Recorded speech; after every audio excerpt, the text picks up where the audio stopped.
For US President Donald Trump, the sweeping 50% tariffs on Indian exports were just the opening shot. Barely a day after the punitive tariff wall went up, his lieutenants unleashed a verbal crossfire at New Delhi, turning diplomacy into a barrage of broadsides. From branding ties a complicated relationship to re-christening the Ukraine war as Modi's war, and even ridiculing the Indian rupee. I will put charges and costs and tariffs onto them that will be many times more than what they're going to be paying. The barrage by Trump's inner circle has been unprecedented. Yeah, I think that it is a complicated relationship, that it's integrated some with the problems that we're trying to put extra pressure on Russia so that we can get a peace deal to save millions of lives, and the Indian intransigence about opening their markets to our products. And so I think that when you're looking at trade negotiations, one thing I think we've all learned is that you need to keep your eyes on the horizon and recognize that there are going to be ebbs and flows in things before we reach the final position. And if the Indians don't budge, I don't think President Trump will either. In rapid-fire statements, Treasury Secretary Scott Besant echoed Hassett, calling India ties complicated and venting frustration at stalled trade talks.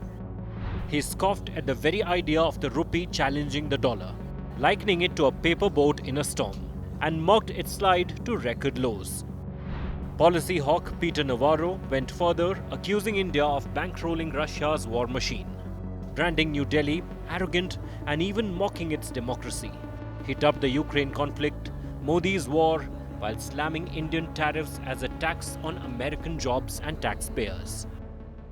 There was a hope that the special Modi-Trump relationship would yield something even better, but at least we would not look worse if that had played out. Ironically, the American fusillade came just as India had signaled a softer line. Government sources told Business Today TV that dialogue lines remain open. Concerns are on the table, and both nations know the tariffs cut both ways. But the latest US salvo is expected to further erode confidence within the Indian establishment as regards US intentions. They are unreasonable, unjustified, and unfair. But our economy is strong enough. Our government will protect the interests of our country.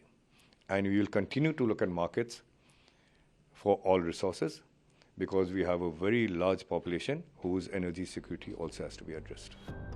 Meanwhile, a report by EY says India is projected to become the world's second largest economy in terms of purchasing power parity by 2038, despite US tariffs.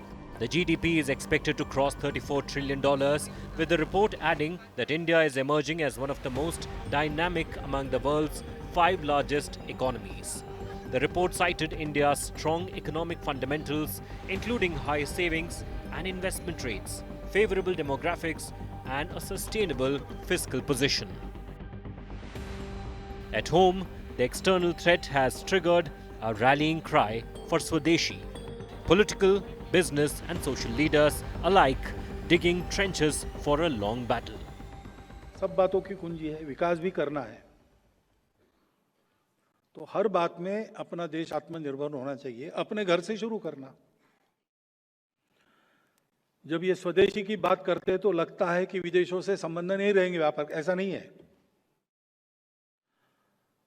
आत्मनिर्भर होना यानी बाकी लोगों को बंद करना नहीं है, आत्मनिर्भर होना है, लेकिन दुनिया परस्पर निर्भरता पर चलती है। Yet Trump can claim credit for thawing at least one frozen front.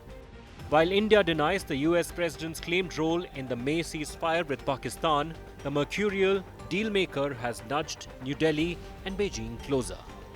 As Prime Minister Modi prepares to retrace the historic Silk Route to Beijing, the India-China equation looks set to warm even as the India-US axis comes under strain.